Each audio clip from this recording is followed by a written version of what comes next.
Let's freaking go. Mr. Blake Ruffino, your biggest takeaway from Louisiana Tech and the offensive disaster was what? I mean, where do you really want to start? I guess That's why I'm letting you go. We've done 1,000 different live shows, and I know to just let you do your thing, big dog. I mean, obviously, I would say the offensive line issues. I mean, I don't.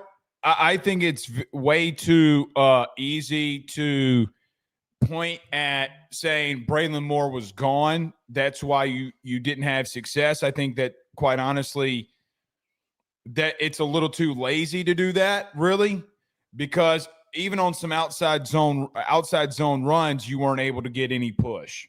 So that especially had nothing to do with the backside or guards or tackles or even DJ Chester, really. I mean, it's got to be the offensive line, I guess, is where you'd want to start off with. And you would do what to fix the offensive line? Is there a personnel change? Because it looks as if Braylon will not be available for Florida, or how are you feeling about the personnel there? I mean, I've always been interested to see what Carius Kern would do, Carter, to be honest with you. I mean, but he can't play center. So, I mean, you're kind of stuck there. They haven't given him any real chances at guard that we have seen. So I guess the just ultimate question becomes, what personnel changes would you like them to make? Because I don't think, like, why would Brian Kelly, like, they're playing Harlem Berry. Like, I mean, they played Harlem Berry. Why wouldn't I can understand not playing this kid at Clemson, but they're playing DJ Pickett.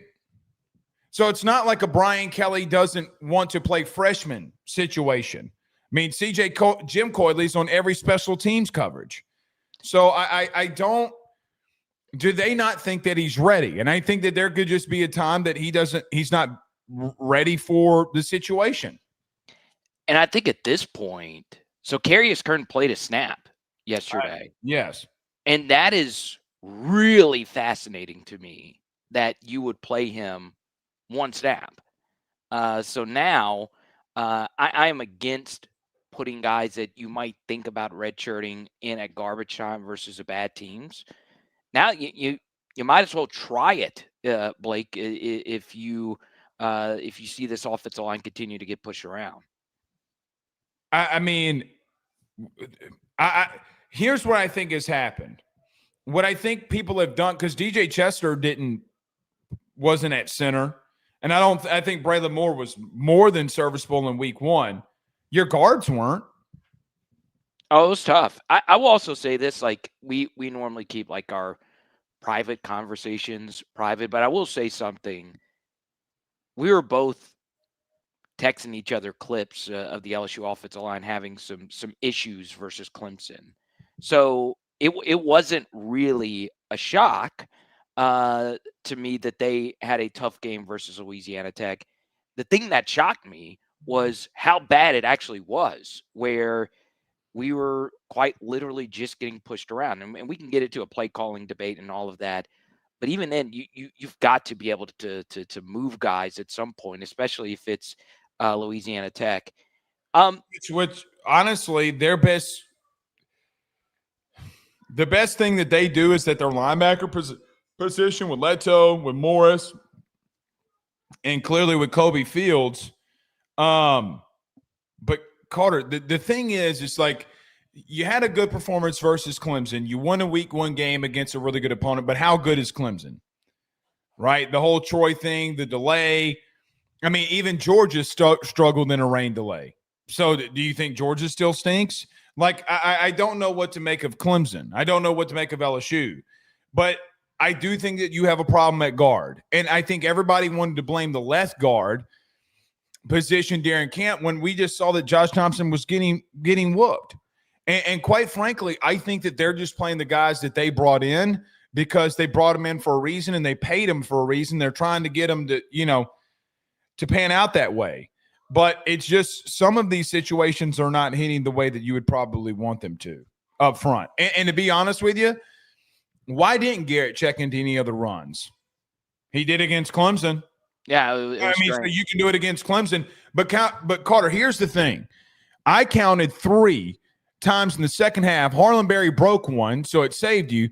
That you're running a counter weak. You're running a counter without pulling a guard, and you're letting Kyle Parker kick out an end. Why wouldn't you let a tight end do that? What did you bring Donovan Green in for? Yeah, Then you're running 2 numbers. That's a whole nother thing. They're running into numbers. That is the most asinine shit I've ever seen in my life. Yeah, I will say I just got done doing my Arkansas film study for the SEC channel, and I did the Oklahoma one last night. Their offensive operation won those games because they understood numbers. And Yes. basically what Blake is saying is, are you giving your run game an advantageous numerical situation where you have something Well, called I don't need advantageous. I just need one-on-one. right, where You're you not have a giving hat for a hat, basically. hat for a hat. Yes. Yeah, so I agree with you. It seems as if LSU not only runs into crowded looks, it's not run cleanly at all. And it's not just the offensive line, it's the entire operation with edge players. The receiving blocking was really good versus Clemson, but that took a step back versus Louisiana Tech as well. Mm-hmm. Um, Mm-hmm. and what would you say, Blake, to people that would say, well, it's just the come down effect from the 1-0 Very well could be. Yeah, and very well could be. Or did Clemson and LSU? I mean, there was so much built into the game. Maybe you did come down, and you're still a young team. I mean, Carter, Notre Dame lost to Northern Illinois last year. Like, what do you make of that? you never know. And it did help that Louisiana Tech is just so bad offensively. You had Ben Carlisle on this week. I had Ben on as well. He said that he would be shocked if they scored, and the only reason they scored is a coverage bust. Mm-hmm. So we'll get to the Who defense. was that on? Toviano? It's tough to know, but it was Jakeem Jackson came on a blitz, so it just depends if he was supposed to Well, the blitz. safety wasn't there, so It more than likely was that. I don't think Jackson is just saying "F it, I'm going." he's not doing that. But it could be. I don't know. Now let's talk about Garrett, and I'll go first because normally people paint me as a Garrett defender when I'm on your show or you're on mine. Blake, it was tough. Yeah. It was tough, and I understand the drops are a thing, but What drops outside the Xavion one?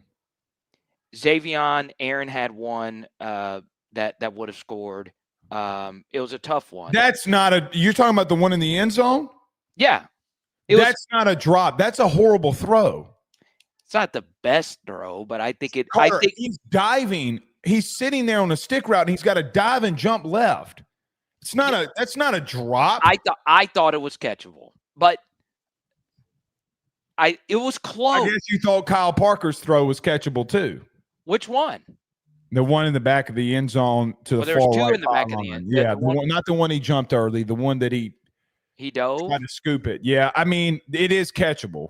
Right, it's tough. I'll give you that. But that one's more catchable than the Aaron Anderson one. Anderson, I'm with you. Full heels to Jesus. And then Barryon had one on the deep over. But he's got to jump and go back for the ball, Carter. Yeah, that's what I'm saying.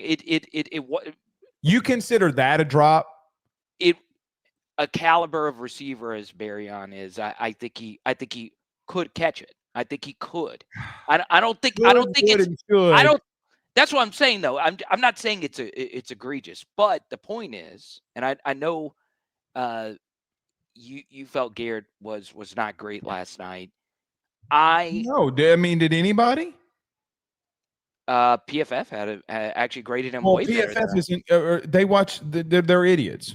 Okay, and then QBR didn't paint him in as bad of a light as I thought it was going to be.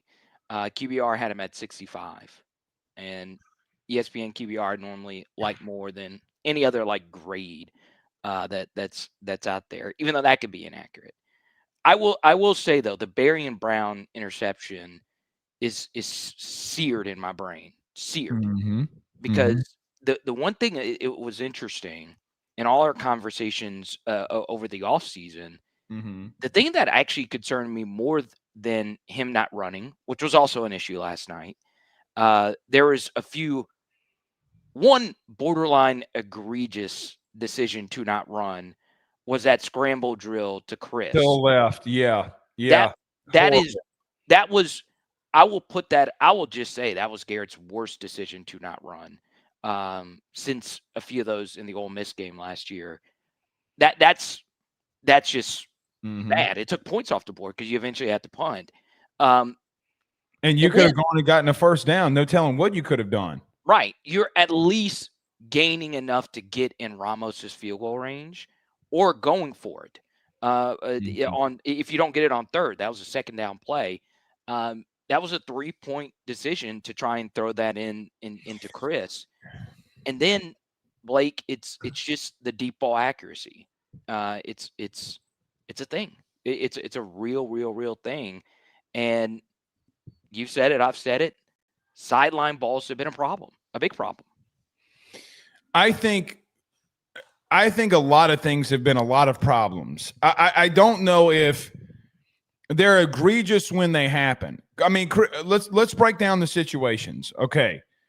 The fade route to Barryon, I mean, Carter, I don't know what you consider triple coverage, but 3 people are around the football when it gets batted away. Yep. Massively overthrown. Why are you not trying to overthrow him at minimum and just say, go get it? Yeah. Just go get it. I don't understand.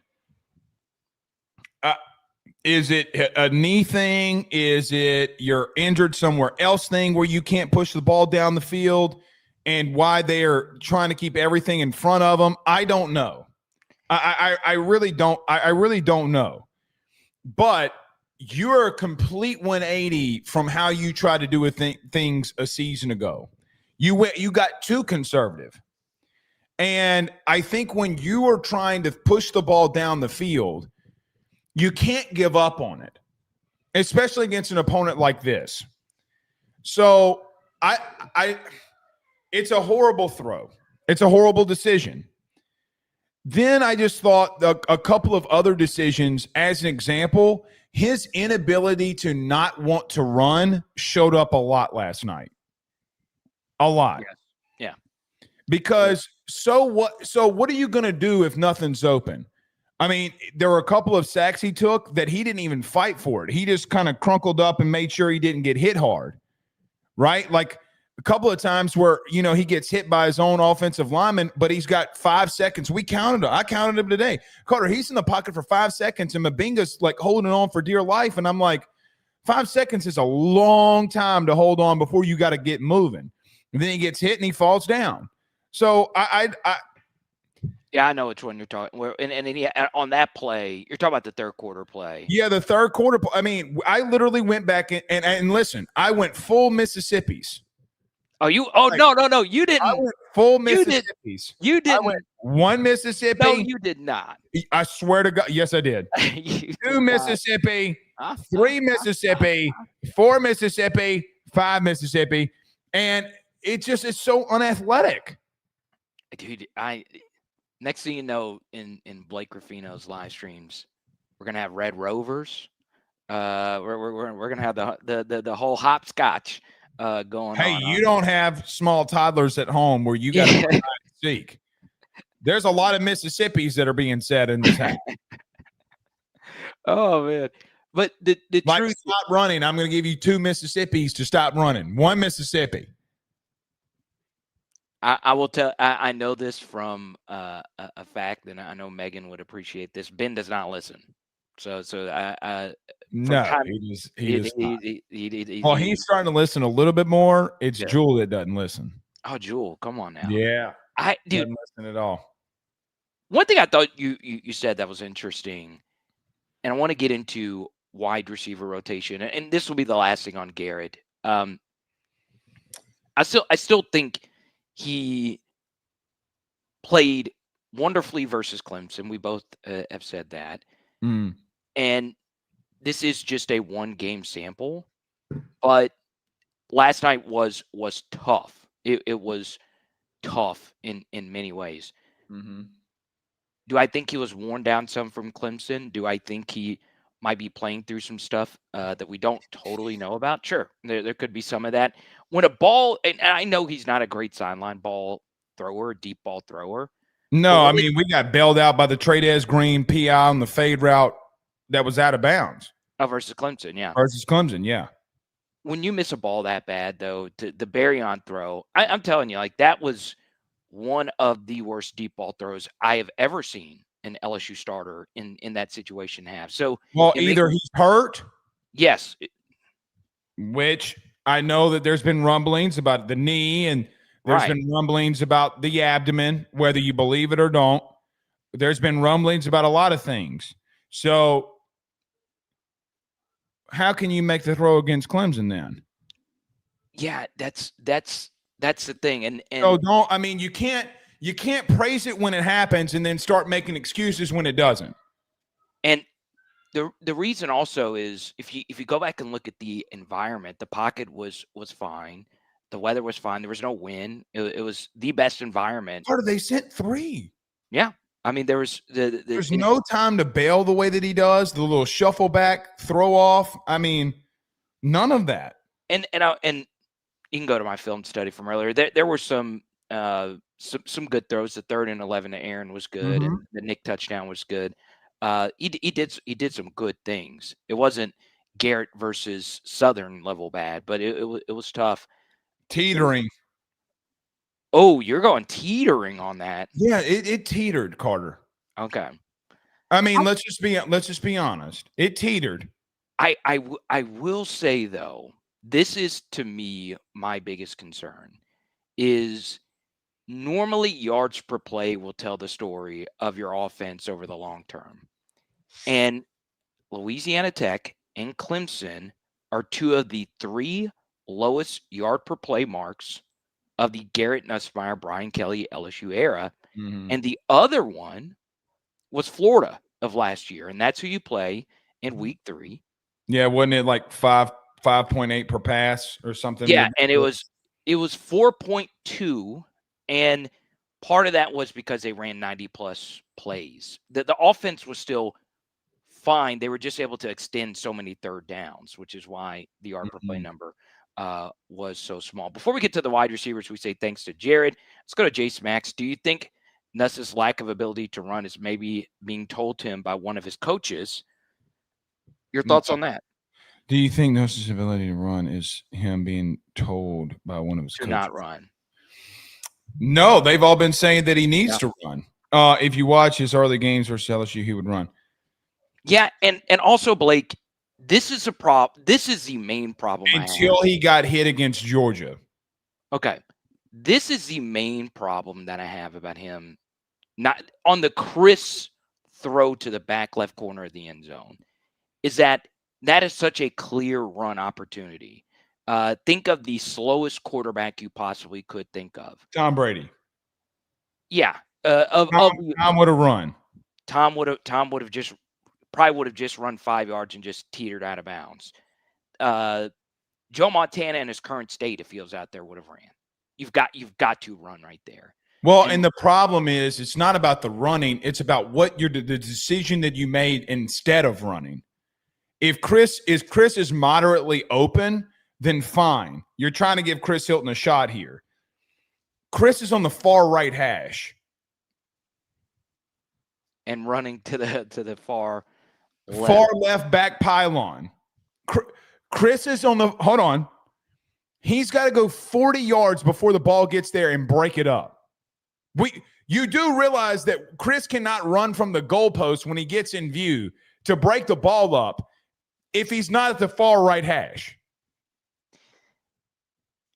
I also think the 3-3 stack was a little obscure.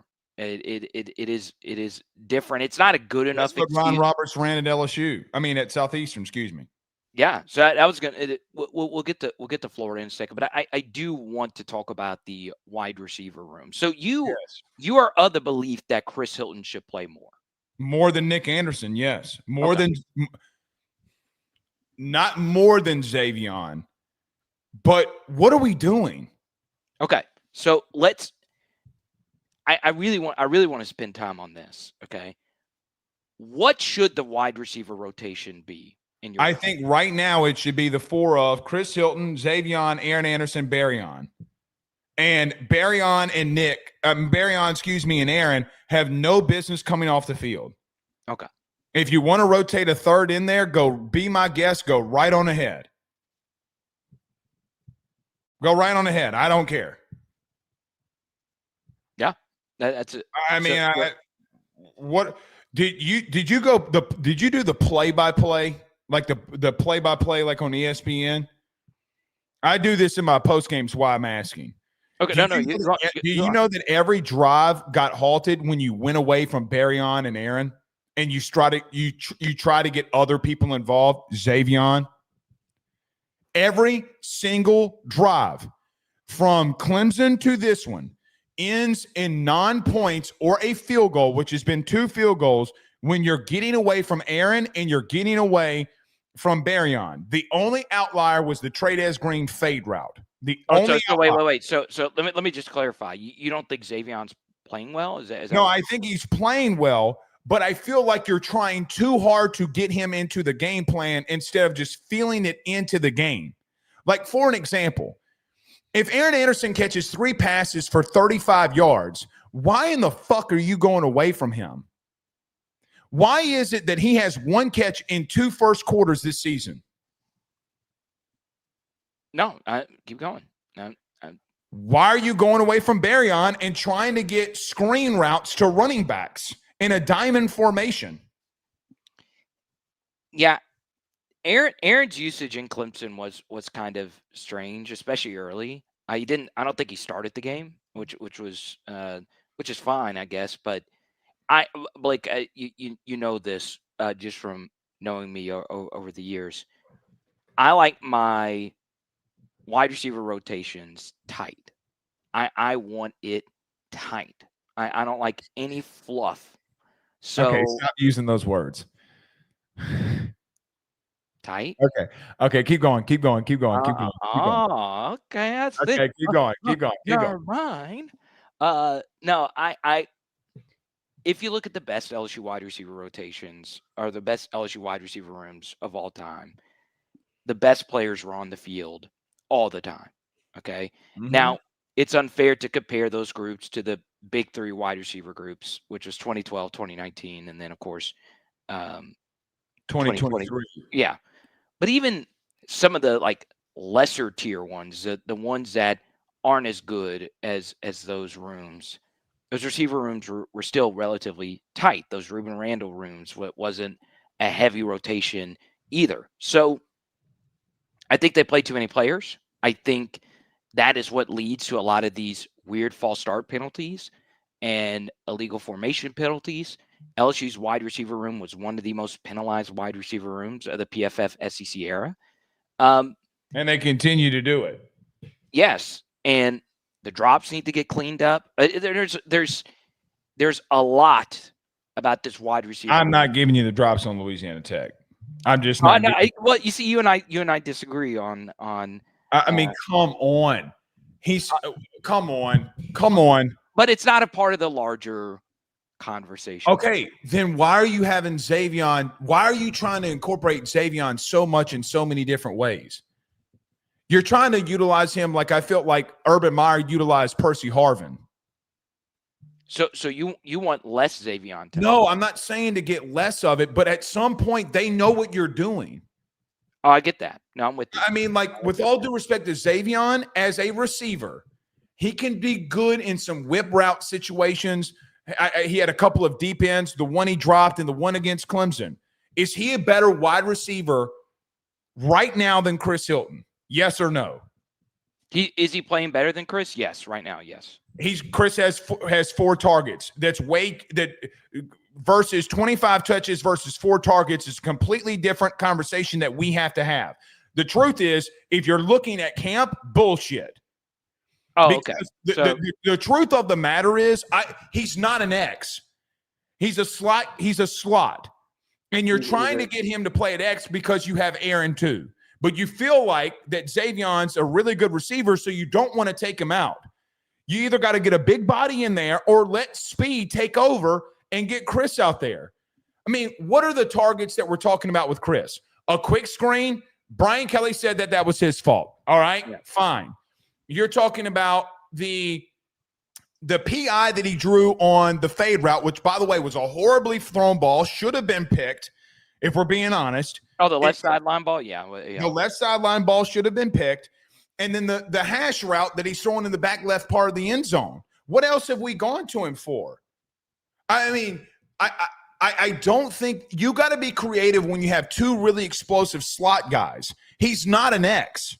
No, you're right. It's a redundancy, right? You have 2 guys that kind of fit the same mold, all the way down to the city they're from, their body types, recruiting class. It is strange. Here's what I would say, though, as far as, is it true that Chris was the better player in camp? Yes, that is true. You're obviously at camp. I've heard that plenty of times as well. And Xavion did really good too. I'm not saying he did. Yeah. That's not what you're saying. It's just that Chris take him off the field. By the way, I think he's been really good.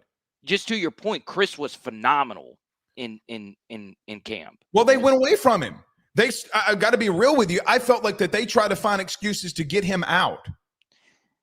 Yeah, it is strange. The one thing I would say about the Xavion, if you're going to do a Xavion versus Chris thing, is I do think Xavion is a little bit more versatile. Obviously, Xavion's been a big part of I don't need versatile.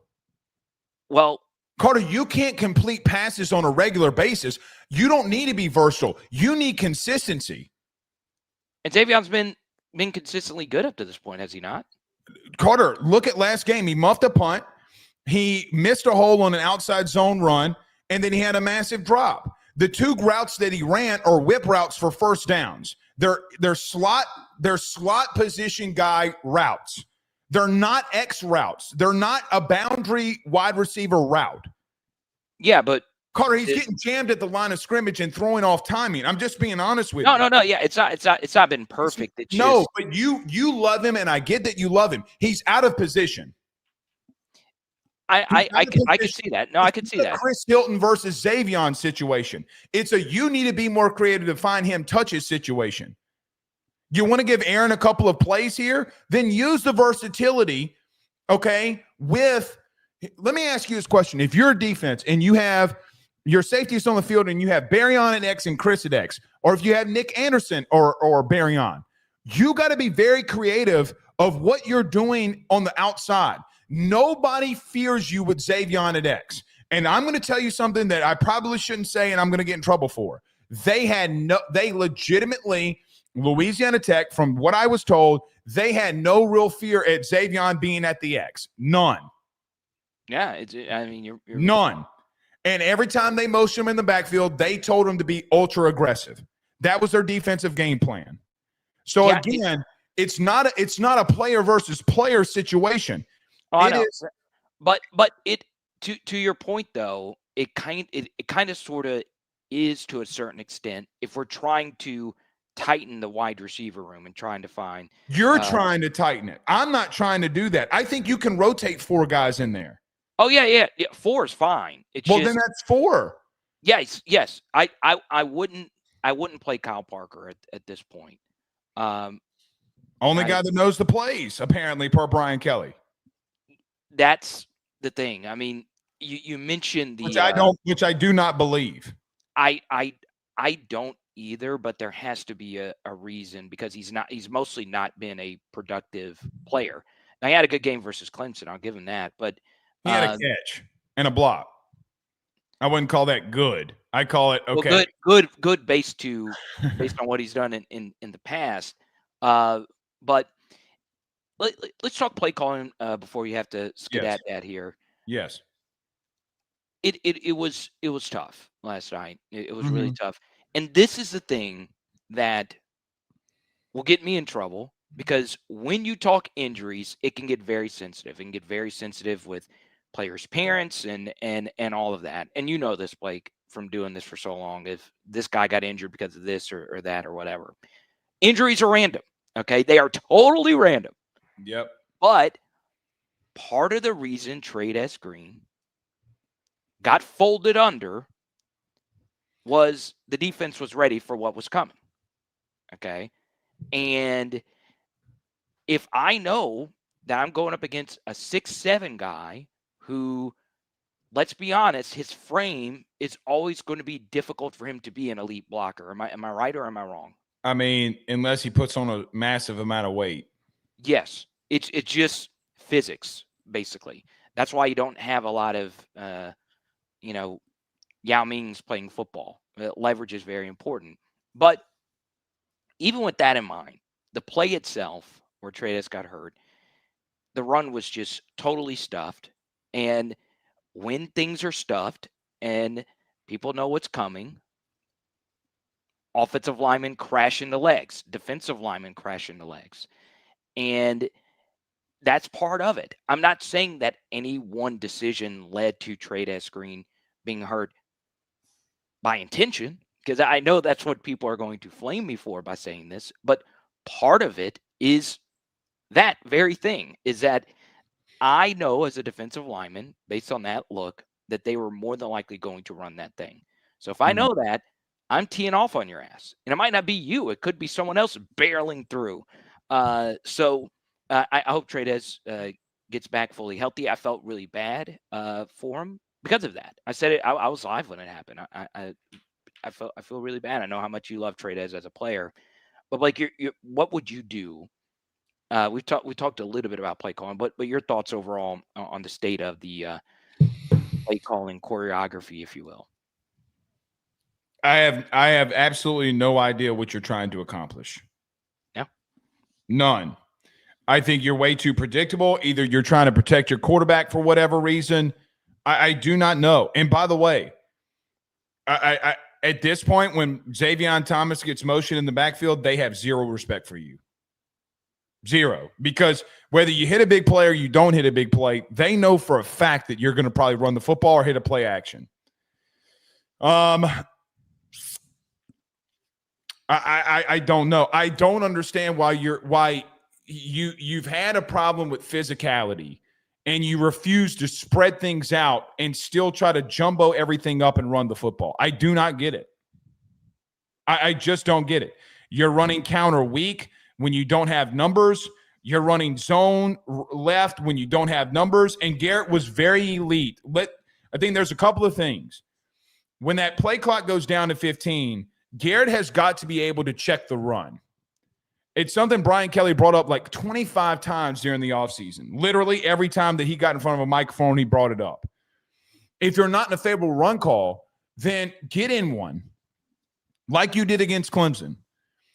I felt like there was a lot of things going on that, quite honestly, it just looked very bad.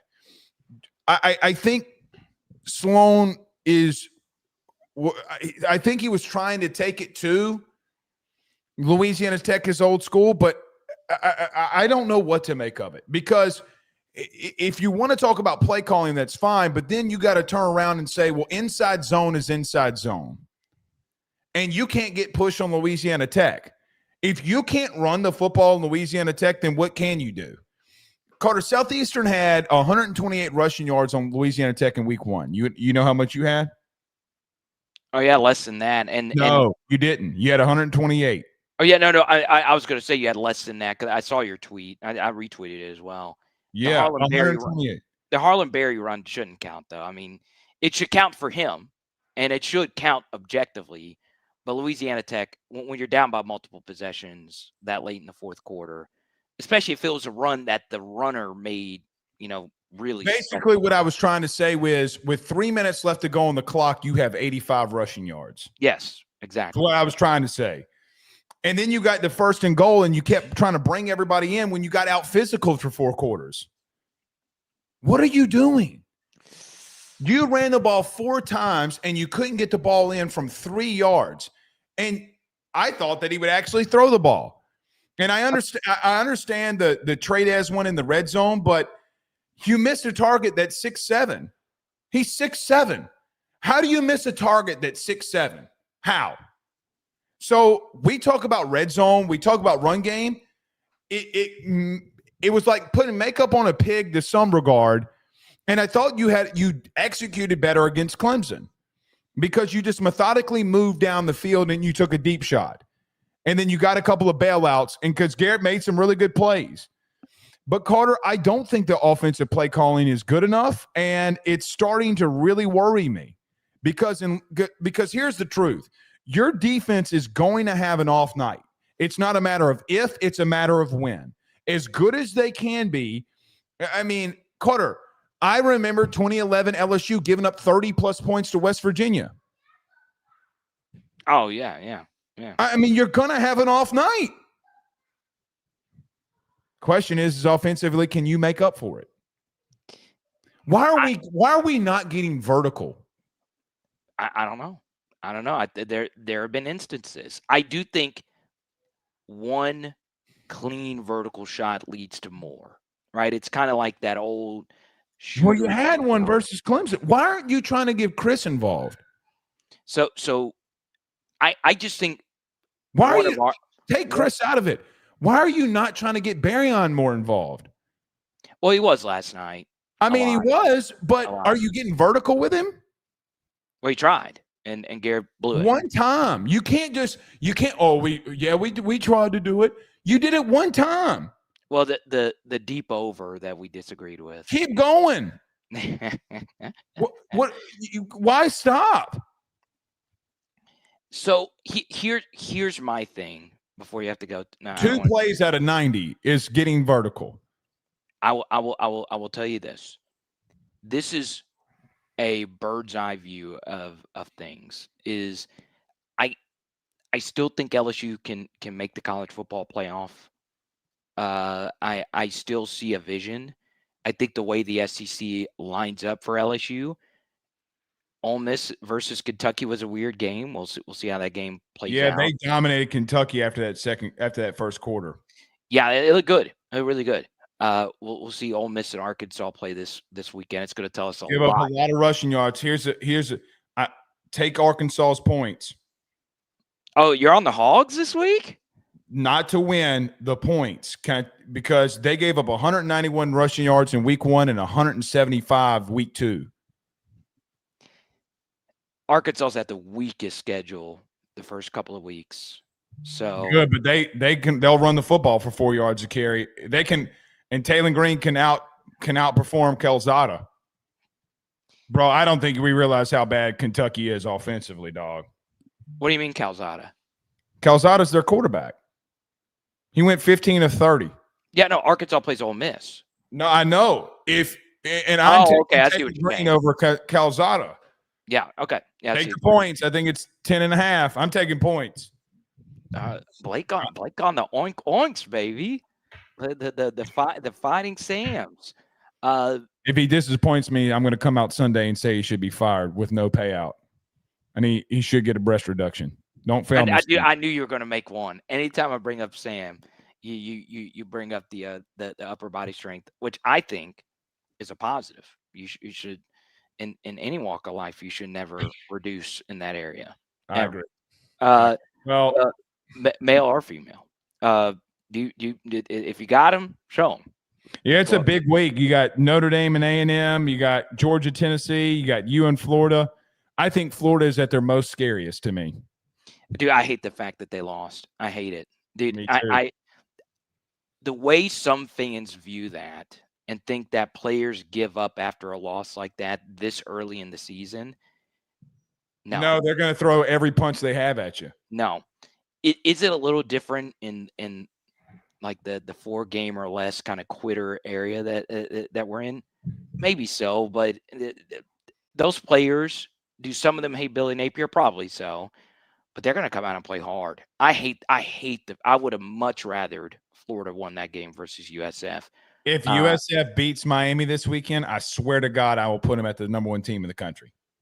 Oh, they should be. I mean, no one would have two better wins than They're them. watching them get blown out now. Yeah, because Miami's good.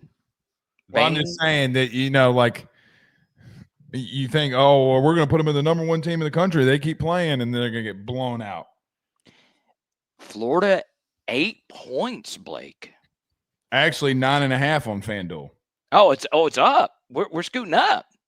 No, they opened up at 9.5. Oh, okay. I thought it opened. Went to 8. That's a massive difference. We'll see. Garrett Nussmeier better play really good. That's all I know. You better want some revenge. Yeah, it's your own revenge that you need to go after. Florida does not have Shimray Dike walking through that door or Elijah. No, but they might have Caleb Banks back. And if they do, Paul Mabinga still might have nightmares. Yeah, it was bad last year, really bad. So we shall see. I still think LSU wins, but no.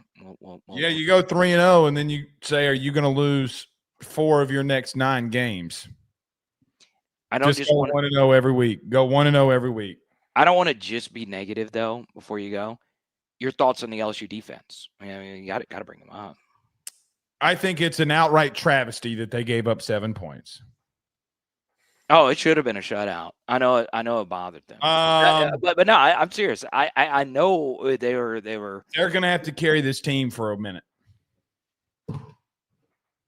Delane playing elite. Gooden playing elite. Patrick Payton. That might have been the best game he's ever played in his career. Yeah, so, and Brian Kelly should have challenged the sack. Oh yeah, to get a stat. Yeah, I hate that. He should have challenged the play. He was trying to get out of there. He should have challenged the play that would have brought some unity. Like, all right, I got you. There was some drop pick sixes. Come on, Ashton. Those two drops were. The second one was that wouldn't have been a pick six, but that. Do you have? Can I just say this? Yeah. Because of how good your defense. Now I'm going negative again, I guess.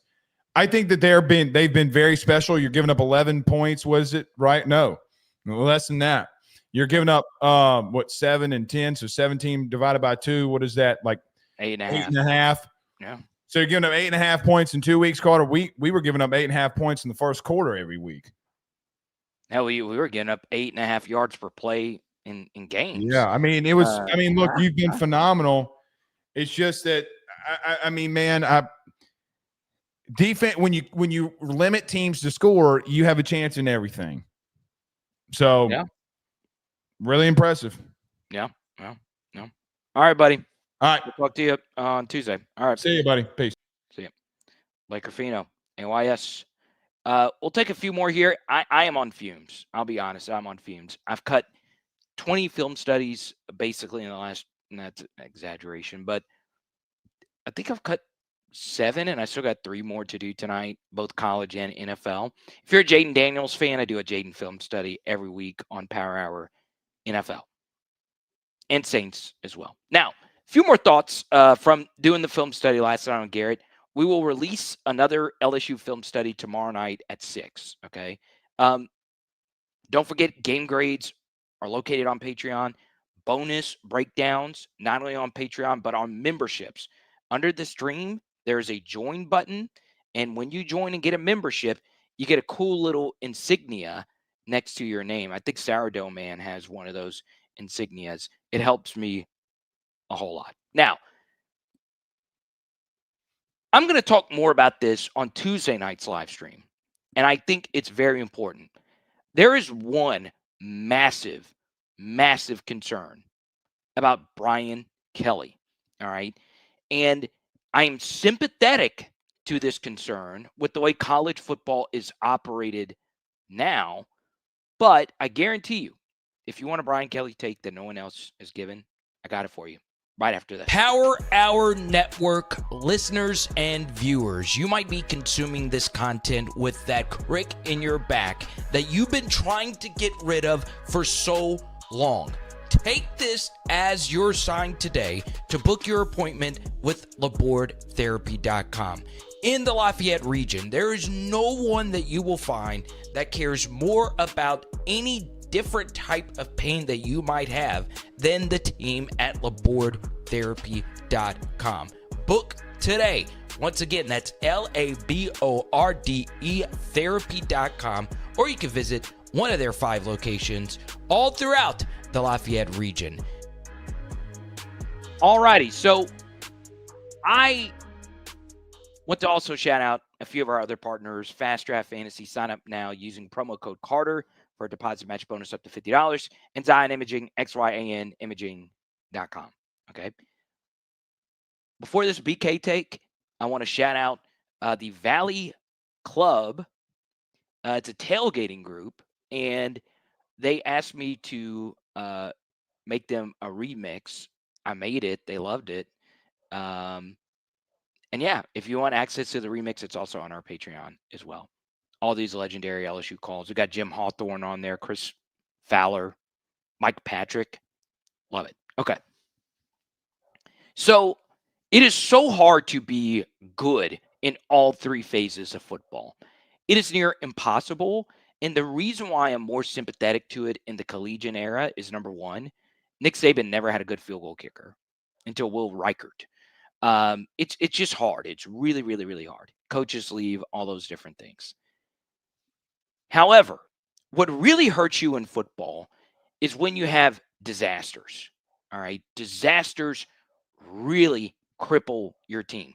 Disastrous plays in games, disastrous players that aren't good enough to play P4 SEC football as starters on a play and down-to-down basis, and disasters when it comes to your units. So let's go back to 2022. The LSU offense was good. At times it was very bad and disastrous, but it was good. The LSU defense was good under Matt House until the end of the season versus Georgia and Texas A&M. The special teams unit was a disaster. It was a downright disaster. We could not field kickoffs. All right. So that is all the way back in 2022. Then you go to 2023. Special teams gets better.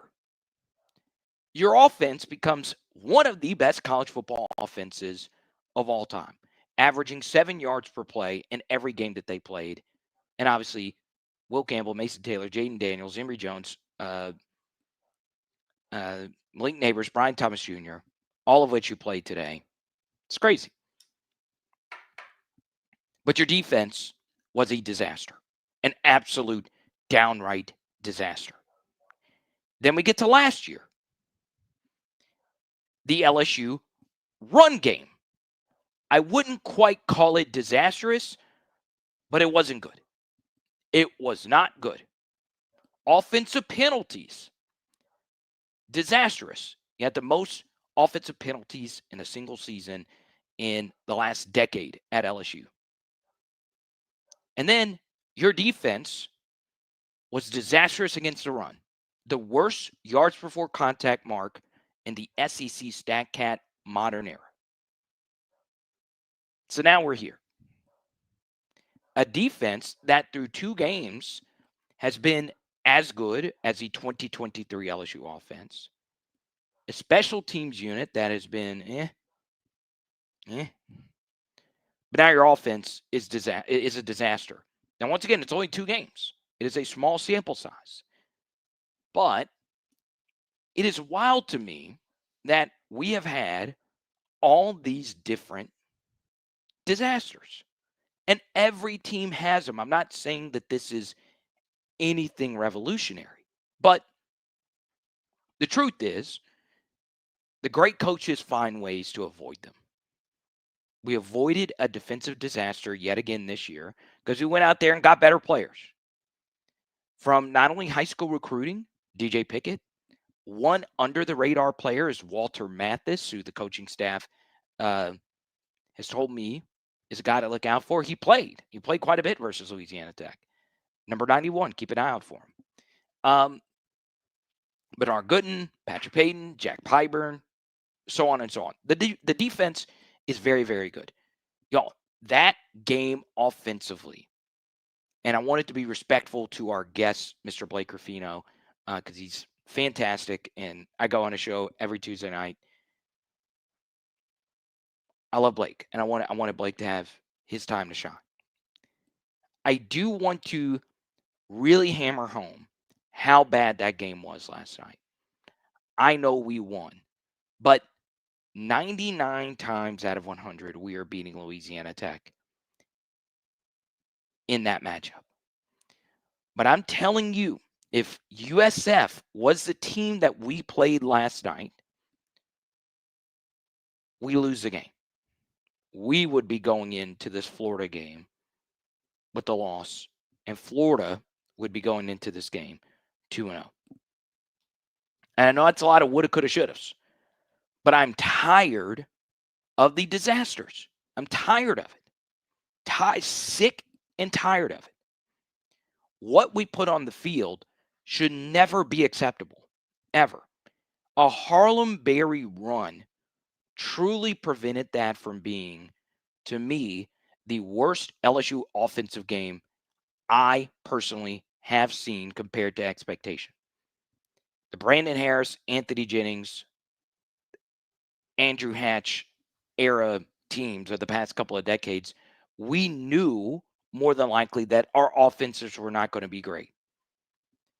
But versus Louisiana Tech, who is not a good team at all, to average 4.9 yards per play, and then that Harlem Berry run, you take that out, you're around 4.5 yards per play.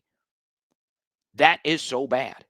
Okay. I saw quite a few people compare what actually happened last night to Nicholls State. Nicholls State, we were at 6.5 yards per play. So it's really hard. And then you have the injuries. It's really hard to understand how bad last night was. But it is just one game.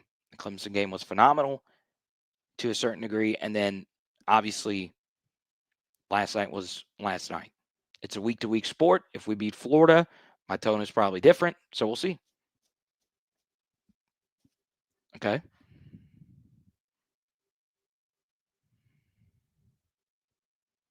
Now, I'm going to take as many questions as we possibly can. Let's go to Jason Max, who super chatted earlier. He said, Carius Kern needs to be played. Okay.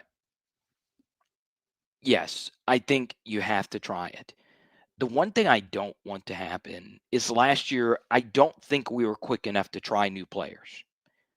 But the Baylor Bowl game sort of absolved the coaches in my mind when it came to that line of thinking. Okay. So it's interesting. It's very interesting. I'm just frustrated. I really, really, really am. Because I want I don't care if you have bad games. I don't care if you struggle. You just can't have disasters. And last night was that. I never thought I would see a game like that, especially after the Clemson game. I thought there could be a bit of a letdown. We mentioned it all last week. So there you go. Now, a few other things regarding LSU. I want you to take a look at this. This has a lot of my preseason over/under predictions. I did have Florida under their win total. That's looking good. But I still think this Florida team is good. You know, them losing to USF. So USF has a quarterback who was suspended for the first half, but he still is on some NFL radars. Alex Golsh kind of reminds me of a coach who is really good, Matt Campbell. They're very similar, culture building, sharp coaches that interview well, keep the main thing. And Matt Campbell had some big wins at Toledo. Some seismic victories over very good teams. Golsh is that good. Remember, they play Alabama tough. They have played them tough. USF, they played them tough last year. They played them tough a few years ago. So this isn't just some upset. I understand the point spread was 17.5. I did bet USF. I didn't think that they were going to win outright, but I thought that was egregious. But the truth is, he is a very good coach. He is a very good coach. They've got good players. It's not your typical group of 5 program. And now Florida's going to come into this pissed off, embarrassed. And Blake used this reference. I'll use it as well. When we lost to Troy, and then the next week we went on the road and beat Florida. And that was thanks to Devin White going Super Saiyan. But it's a problem. It is a massive, massive, massive problem that Florida's going to come in here motivated and more than likely dominate the line of scrimmage defensively. If Banks is healthy and Sapp is healthy, we better be ready to go. I think, sometimes I mention this. I'll bring it up again. Jack Pyburn is a good college defensive end who has a very good shot of making an NFL roster. He struggled with a regular playing time role at Florida, and now he is a consistently good starter. So you put 2 and 2 together. If he is good enough to start on one of the best defenses we've had in a very long time, you have to think that the Florida defensive line themselves are also very, very, very good. Okay? It's a little bit of a transitive property thing, but it normally does play out. Okay? It's the Jamison Williams at Alabama thing. He wasn't good enough to play at Ohio State. Not his fault. They had Garrett Wilson and all those guys. Drew Sanders wasn't good enough to play at Alabama. Well, he played the same position as Will Anderson and Dallas Turner. He goes to Arkansas and was one of the best linebackers in the SEC. It's kind of the same thing here with Jack. Florida's defensive line is still good. Still really good. So if they don't spit on our players' faces, they're probably going to have a good game versus us. Unless we come out pissed off. So let's go to this. Welcome to the channel, Navin. LSU is notorious for having these kinds of games against lesser opponents. But this one was different. The O-line is in shambles. The truth is actually the opposite. Prior to Brian Kelly, you are correct. But most of the time, in the Brian Kelly era, they not only win, they cover convincingly when they play a bad team. The Nickel State game was a little different. Now it's because Major Burns was getting cooked. And we couldn't fit the run. I'm telling you, last night is more than just a little concern. For me. Now, if LSU comes out and blows Florida off the planet, I would be perplexed. I would be shocked. Now, we're going to have plenty of Florida breakdowns. We'll probably do a Florida preview film study some point this week like we did for Clemson. Ask Jay Smacks, ask anyone that's listened all offseason. The one quarterback I thought was so overrated was DJ Langway. I thought the film was overrated. The QBRs weren't great. And, well, it's been what it's been up to this point. The Billy Napier offense is complicated. It's clunky. It's strange. And the funny thing is, Billy actually has worked hard in mastering his craft. But at a job like Florida, unless you are Steve freaking Sarkisian and you're one of the best play callers the sport has ever seen, As a head coach, you should not call plays. So I don't know. I don't know if Billy's actually calling the shots here. Um, I think he is, but I know in the previous years he has. I don't like my head coach calling plays. I just don't. Do I like my head coach consulting on play calls? Sure. Let's go to Christian. He's calling out my film study, which I want you to do. That's the point of the film study. The point of the film study, yes, it is just me talking, but it's as much about how you view it. That's why I break it down slowly. Okay. I want everyone to see it the best I possibly can from my point of view. And then I also don't want you to ever take anything that I say about any play as gospel for two reasons. Number one, I am not John Gruden. I'm not Brian Baldinger. I am not that. Okay. Do I think I'm good at it? Sure. But I'm not the be all end all when it comes to football knowledge. And then the second thing is that it is impossible for us to know really 90% of the nuances of the play calls themselves because we are not in the meeting rooms. You know, even Kurt Warner says this in his breakdowns. It's kind of become a thing in every one of his things that he does. I'm not in the meeting room.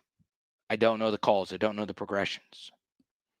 It's very important. So in all my film studies, I want you to come after me if you disagree with me. It's perfectly fine. As long as you don't you can get personal with me. You can call me any names you want. Just don't get personal with the players. Like I'm critical of players on here. There's players I'm critical of, and I still talk to their family. Okay, I mean it's part of it. I try not to get personal. Does it make me uncomfortable considering how many not so great players we have had, and then we continue to play those players? That's more of a last year problem than this year problem. We'll see what happens. So, yes, it's uncomfortable. It is uncomfortable. I'll tell you this, it is easier to do that when you're breaking down other teams. That's why I like doing Commanders breakdown so much because, you know, Jaden is the only player I love on that team. So I don't mind being critical of, well, so-and-so missed that block or whatever. LSU, I care about all these players. I really do. There's only a handful of LSU players I could care less about. Okay. So I want that to be known when I do any kind of film study, SEC, NFL, or LSU. Come after me.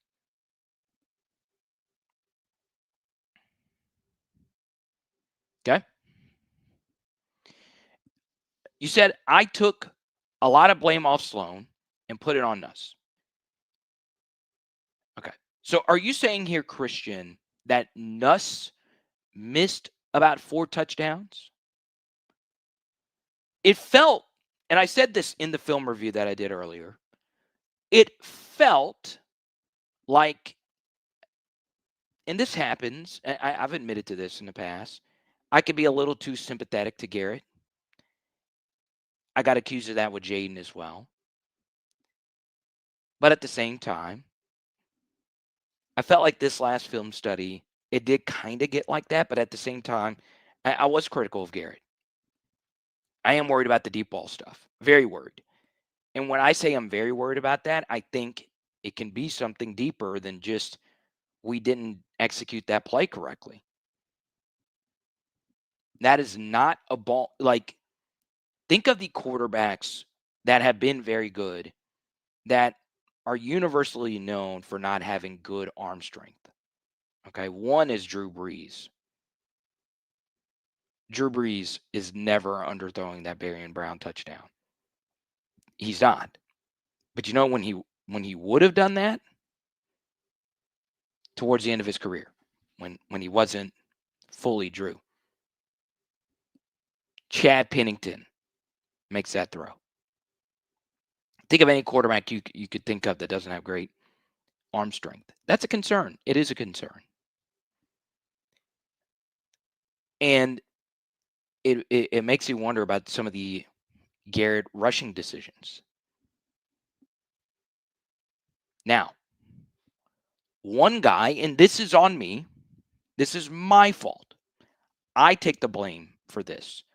I meant to ask Blake, who we have had disagreements on with this player, about Weston Davis. Okay, we've had good disagreements, healthy disagreements. Our Nuss debates can get very intense. It almost got intense midway through, but I didn't have the energy for it on the drops. Okay, Blake is more sympathetic to the receivers on the drops.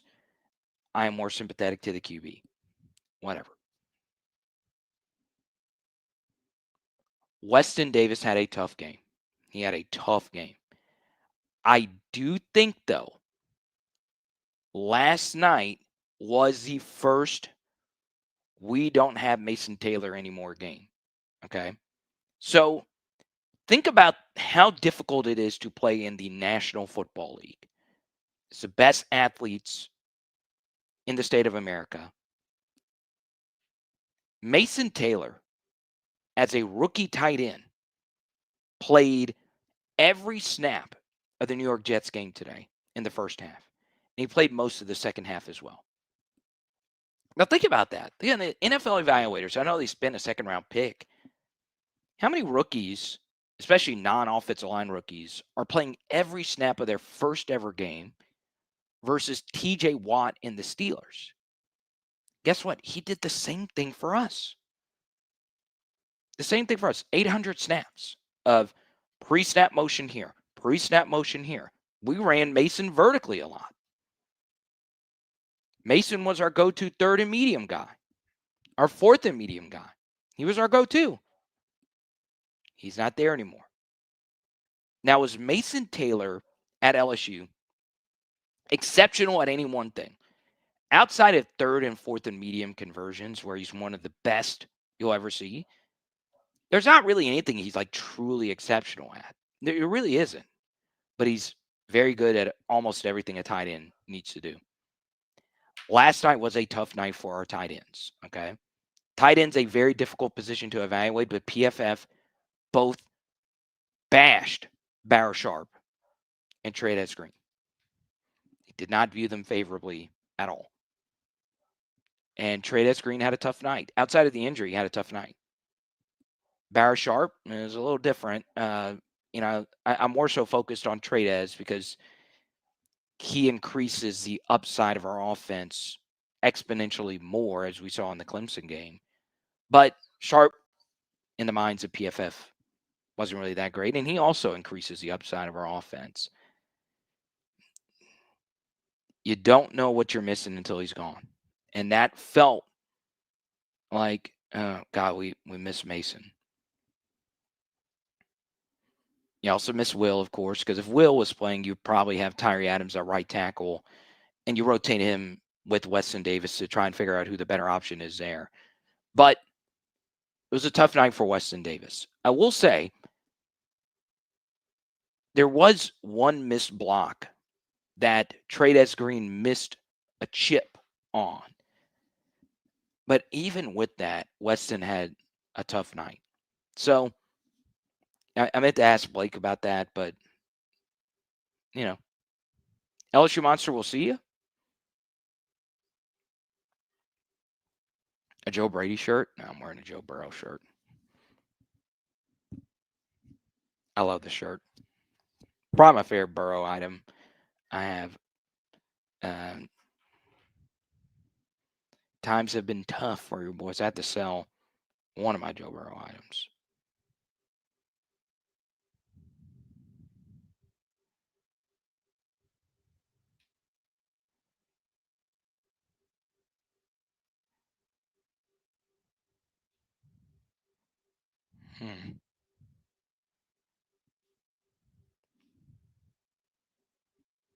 All right, in the next 5 to 10 minutes, I'm going to answer as many questions as we possibly can. If you super chat, we'll keep it going. Okay. Another thing. If I was an offensive coordinator, I would base a lot of my offense, or if I had to base an offense out of something, it would be outside zone. That's what we're trying to do. We're trying to base it out of outside zone. It's not working. Part of that is the story. Now, I learned this the hard way this offseason. There you go. We got a new member. Jared Addison joining the membership so he can have a cool little insignia. Thank you, Jared. I appreciate it. See that? You see, he gets a cool little mark next to his name. You know you want that. And you get the bonus film study. Okay.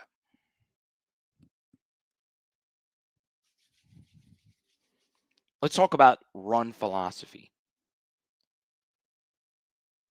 I would base everything out of outside zone.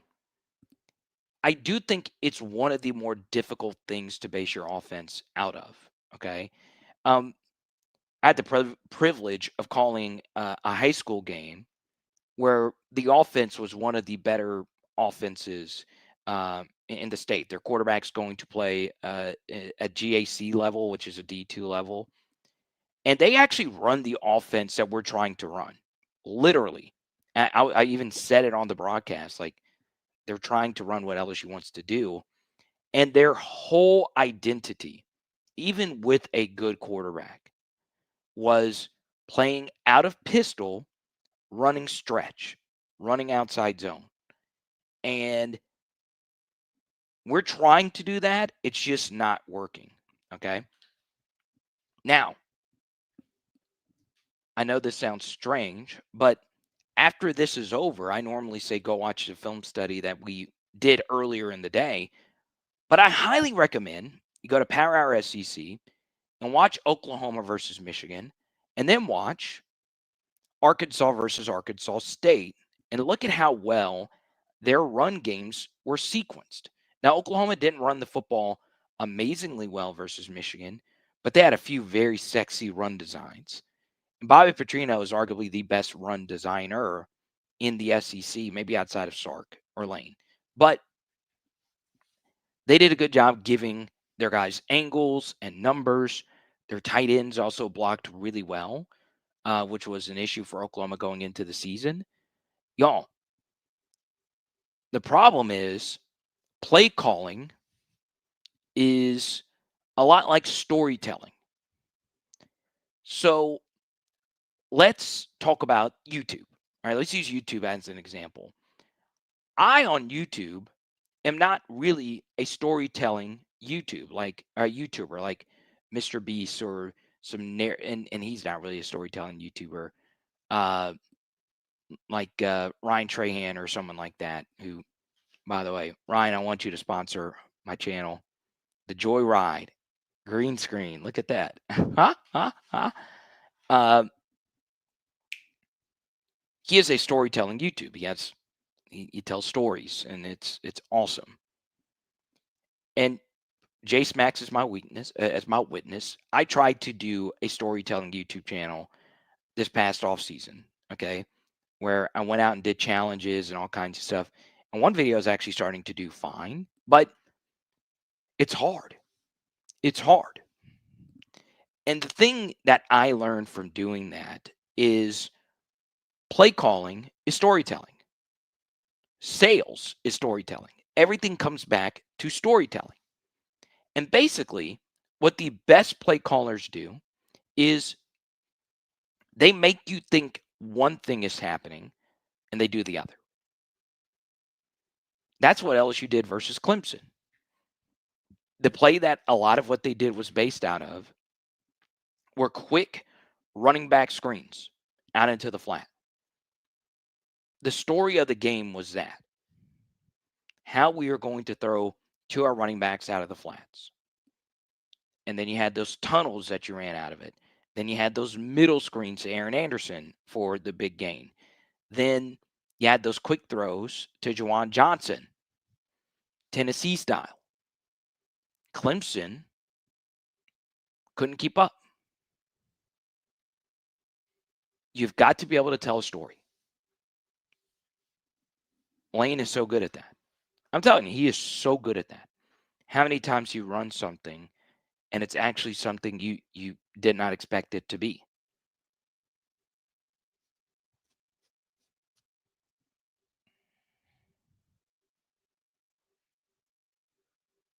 And obviously Tom Osborne, yeah. The triple option. The thing about the triple option, though, is it was more of like a Hallmark movie, if you will, where there's only like 2 or 3 twists that are possible of happening. But people still liked it, and it still generated a lot of money. Because it's a triple option, there's only so much you can do out of it, right? So, it seems like our storytelling plots on our offense is Jennifer Lopez Geegly level bad.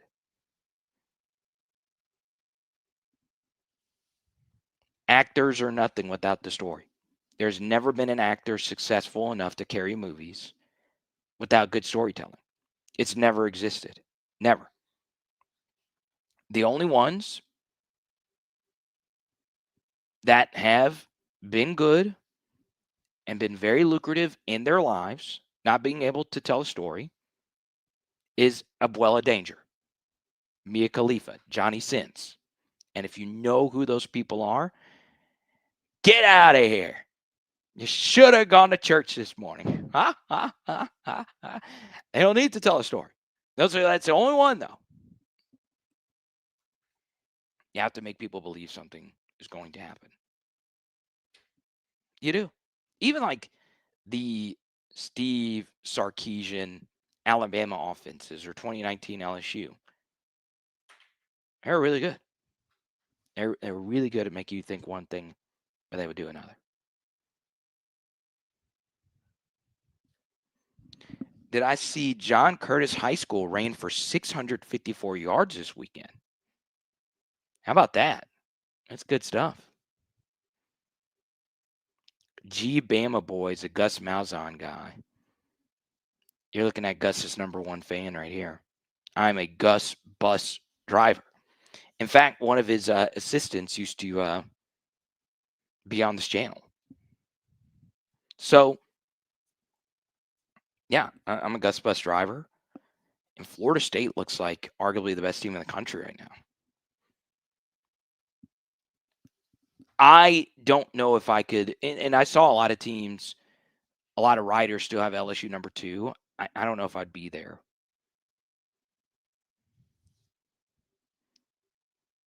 Who wins in a fight, me or Blake? Oh, we should have asked him that when he was here. Well, Blake has a significant size advantage over me, even though he's lost a lot of weight. So I would go him. But then again, I would say 95% of anyone doing media is beating me in a fight. I cannot fight. I cannot fight. I can't. I am of the same quality as the boxers that Jake Paul fights. That's me. I'm always on the losing end.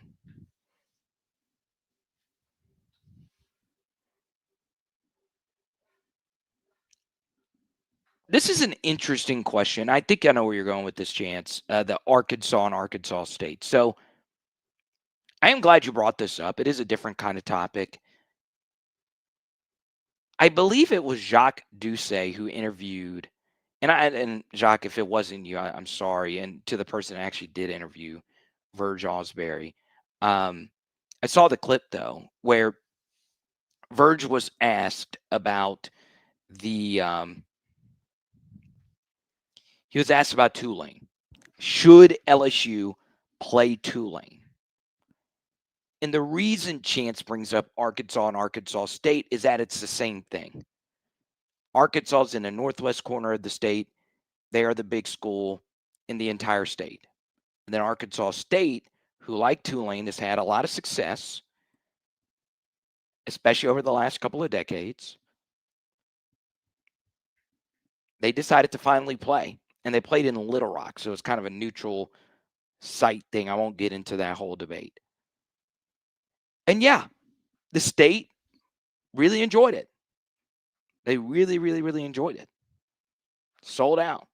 Now, Arkansas blew them out. Arkansas State's not good.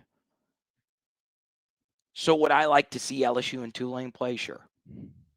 Now I don't want to play them. I don't want to play him. But if we never play Tulane, it's not the end of the world for me. I do think I'm a little underqualified to answer that though, because LSU Tulane match matters a lot to like John Sibley Butler, who's in the chat right now. Okay.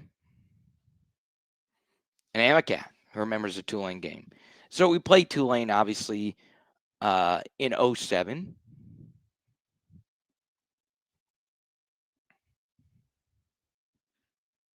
And I don't know if I would call it a letdown. I really don't know if I'd call it a letdown. That's a game that would never be scheduled now. So for those that don't remember that game, we were only winning 10-9 at halftime. We eventually did win the game. We had the cool purple uniforms. That Tulane team had Matt Forte. All right, there weren't many games we played that year where the other team's running back was better than Jacob Hester, and that was one of them. Okay, that was a good Tulane team, but we found a way to get it done, and that was in New Orleans in the Superdome.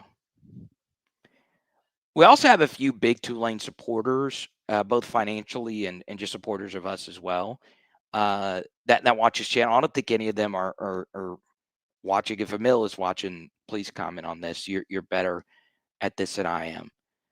But yeah, I would love to play Tulane. A lot of LSU coaches have gone to Tulane, more so under the Fritz era, but there's still some guys with LSU connections with Summerall. Yeah, I'd love it. No, I'd love it, but it's not something that is necessary for me. It's not.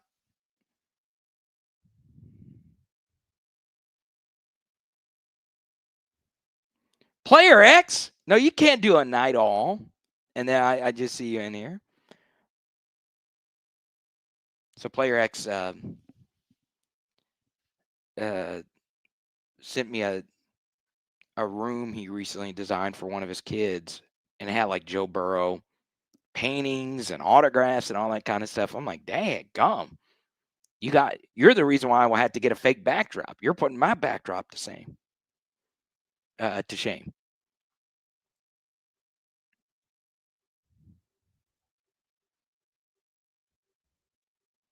So yeah, people did enjoy it. But by the way, LSU Monster, I'm not a fighter. Florida is not a trap game. Louisiana Tech is a trap game. Louisiana Tech game was more of a trap than a queen was to Fetty Wap. That's how big of a trap it was.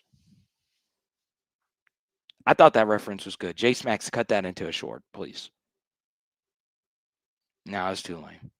He's already cutting my short anyway, so.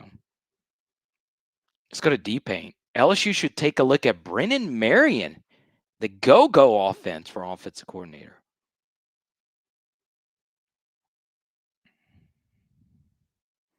Cheetah says, Carter, a win is not a disaster. Damn, you're emotional.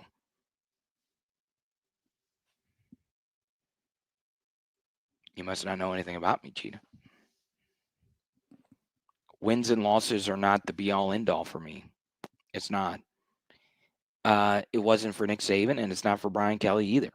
Now, ultimately, you are judged on those. But if you are a coach or just someone in life that is more worried about process compared to results, then, this game wasn't great. I'm a process over results guy. I like games where we play well. Now, I'm not saying that playing well is more important than actually winning a game, but I do think it's important. How you win matters, especially if you're playing a lesser team.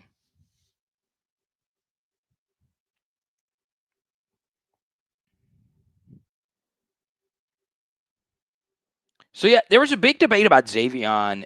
Blake's not as high on Xavion as I am, which is fine.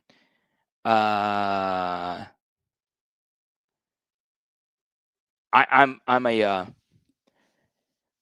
always been a table slammer for Xavion. I was just on his high school tape alone. His high school tape was that good. And I felt LSU should have offered then. There were 3 players in Louisiana in that crop that I thought were better than Xavion. And that was Will Campbell and Emory Jones. That's it. Here's where and we went back and forth on it a little bit because Blake thinks Chris should play more and should be targeted more. Here is my major problem with that. Okay. Is that he does make a really good point that Xavion and Aaron's roles are so similar that it is a little redundant, right? You have 2 guys who play somewhat similar roles, okay? It's like if John Stockton and Chris Paul were on the same team. Does it work? Yeah, it would work. They're 2 of the best players of all time. They would win games, but it's not optimal. And that's partially true here. Okay, they're very similar players. And Aaron was also in that recruiting class, and I thought Xavion was better than Aaron. Now I'm wrong about that. Aaron's a better player, but the recruiting rankings weren't really close. Xavion was like a 3-star, and Aaron was a borderline 5-star, the highest rated 4-star in his class. So up to this point, Aaron's been our best receiver outside of Barryon, but Xavion's been close. I don't think it should be a Xavion versus Chris debate because they are different players, but there are only so many receivers on the field at once. Okay. So if that's the case, you do have to start debating who is best served where.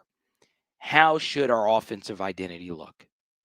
So far, Chris has done nothing. In fact, it's mostly been disaster plays. The end of the second quarter debacle. And then, of course, our Chris targets outside of one pass interference flag have not been productive. Okay. In fact, Garrett, we talked about this play plenty of times before this and in the film study this morning. Garrett forcing a ball to Chris cost us 3 points when most quarterbacks would have just scrambled for the first down. Garrett forced one into coverage. I think Xavion is better than Chris Hilton. And if you were to look at everything else outside of what we've already seen this year, there is no debate that Xavion has been a better player than Chris Hilton up to this point in their career. Xavion has a 40 catch off year with a quarterback whose name is Chris Parsons. All right. That sounds like a character of Big Bang Theory. That is who Xavion's quarterback was when he caught 40 passes at Mississippi State. What's Chris's best season? I don't know. Which one is it? Was it last year? It had to be last year, right? He had 2 ridiculously dominant games. Oklahoma and Baylor. He was ridiculously dominant. Changed all of it. So this word upside gets thrown around way too much. But Chris, no doubt, has more upside and a better fit for what we need for this offense, which is a deep ball X receiver who can open the top off a defense. Okay. That's what we need. We really do need it. And Chris gives us that. But that is more of an in theory thing than an actuality thing. Because in what games has he given us that? Well, he played a lot versus Texas A&M, and it was a disaster. He played a lot versus Florida. Another not so great game. So it's more than just the idea of Chris Hilton. Yeah, he's dominated in practices. Cool. But I think we all agree that practices are different than the games. Whereas Xavion, yeah, it was tough. Some of last night was tough. He had a fumble that was very luckily not recovered, not only as a punt returner, but as a ball carrier. He also had a drop in the red zone where he got creamed. So, yeah, but who affects winning more? It's no doubt Xavion. I think he's a better blocker. He gives us something in the run game, which is wild to say about a wide receiver. He is a good receiver who can make contested catches. He's also better after the catch than Chris, breaks more tackles than Chris. Is Chris faster? Sure, but I would prefer Xavion to have the ball in his hands. But this isn't really a Chris versus Xavion thing. It's just Xavion's been so good for us up to this point.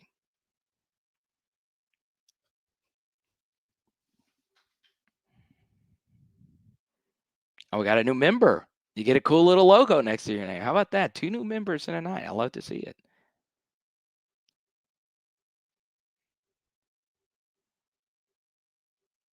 So Carvis brings up Wisconsin. Okay, yeah, for sure. No doubt about it. Wisconsin game was ridiculously good from Chris. Touchdown catch, and then, of course, we missed him on a trick play, and then he had the big catch down the left sideline to basically win us a game. So, yeah, 3 dominant Chris games and some other good games mixed in there as well.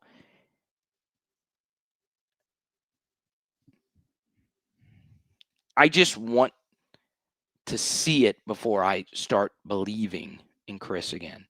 But Blake is saying, hey, we just need to use Chris more. We need to play Chris more if we want to get vertical. And there's some truth to that. I will definitely say that there is some truth to that.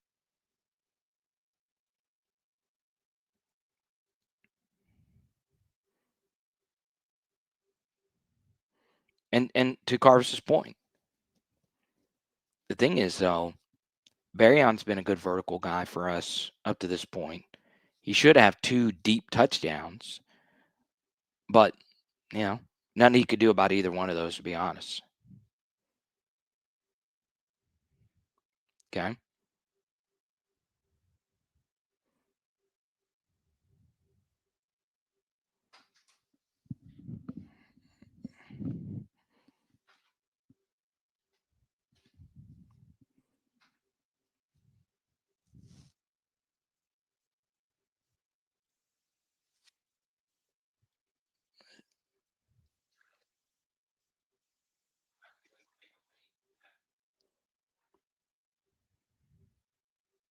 Chris could have been a legend. Oh, yeah, that Ole Miss.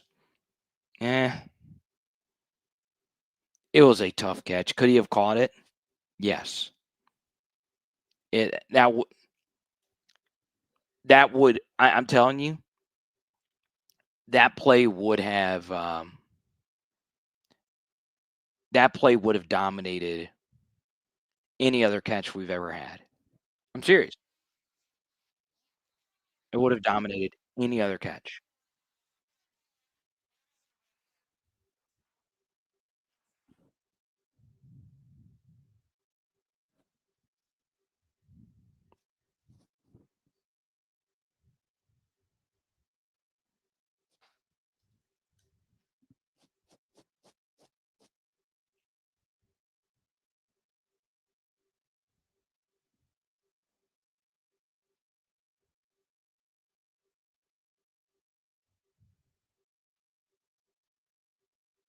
What is a major threat that that Florida brings to Tiger Stadium? Well, I'll tell you this. This will be by far the best running back we've played in Jaden Ball. He's good. He's really good. And he tore our ass up last year, especially with that run at the end of the game. So he's good. Jaden's a really good player. Lagway's still a good quarterback. It's just he's so young.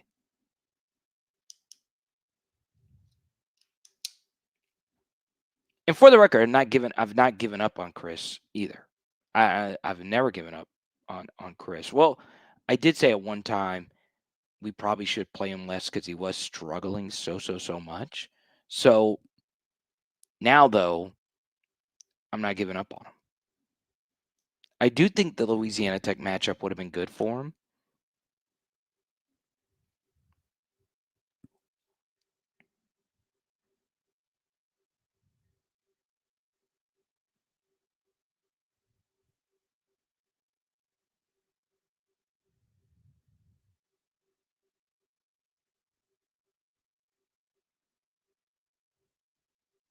Let's go to the Franco Nation. Aaron, Barian, Xavion, and Chris should be on the field only. And Nick should be phased out. And Kyle Parker should be phased out, says the Franco Nation.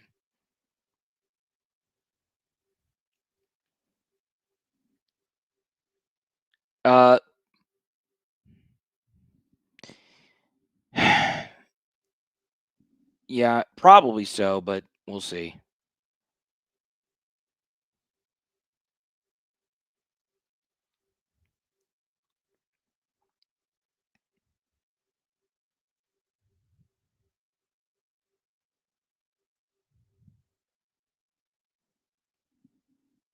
Christian, everybody welcome Christian to the channel.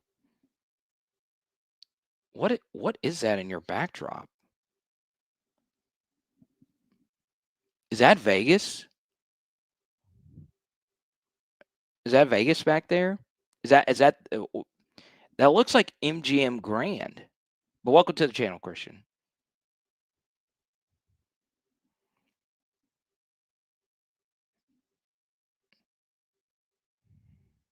Checkdowns were there. I do agree. There were a few that we. Is that MGM Grand? Look at that. Look at that. Oh man, my dad's a big Vegas guy. And I don't know if he would have. Well, no, he would have gotten that. He knows all the Vegas properties. I don't have Vegas money, but I did go to the game in Vegas, and yeah, that's crazy.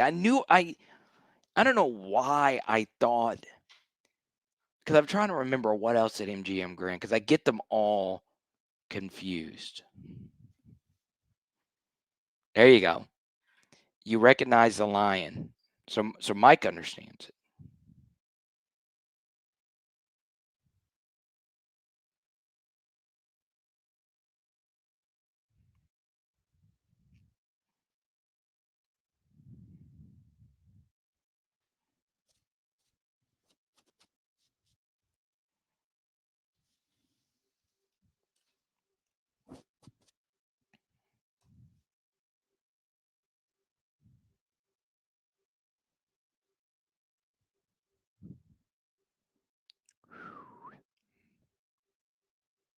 Now, that'll pretty much do it for me. I'm always like this, in particular during the season, because I am DJ. Good to see you. I'm always like thinking about the next video I need to do or the next live stream. If there's anything you want me to see or investigate or break down, let me know. You can connect with me on social media at Power Hour LSU, Twitter or Instagram. Hit me up. This is also Charles Alexander's week. Excited about his jersey retirement. I won't be there. I wish I could go, but I'm not going to be able to go. We won't have our normal pregame, halftime, and postgame show either on Saturday. Only one of two Saturdays where that's going to be the case. So we'll still have Florida breakdowns and all that stuff. Who do I have in UGA versus Tennessee? I have the Vols. I do. They're playing better. Their offensive line's playing better. Lance Hurd is playing the best football of his career. Both teams have big questions. Both teams' quarterbacks have done fine. Georgia's offense, though, is a little broken. They don't have the stud running back. Nate Frazier, their running back, has a big fumbling problem. And then his backup backs are like just good, but not great players. And the defense, of course, is great. It's Georgia, but they've not really played anyone of note.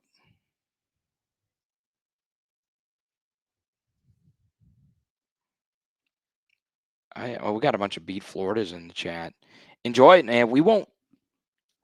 There's a good chance we won't play Florida every year after this next year, but we will play them every 2 years.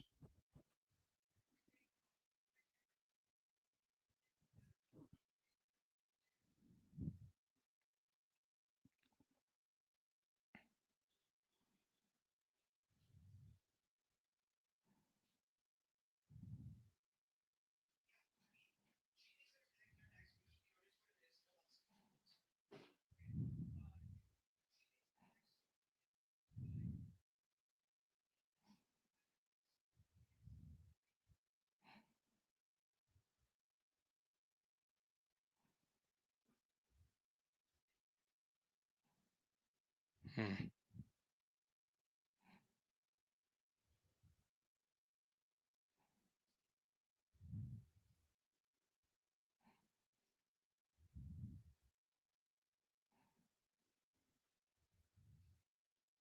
All right, Al. We'll talk to you soon. It is Power Hour LSU. Boom! Tonight we are doing taco soup. Let's go. Let's go.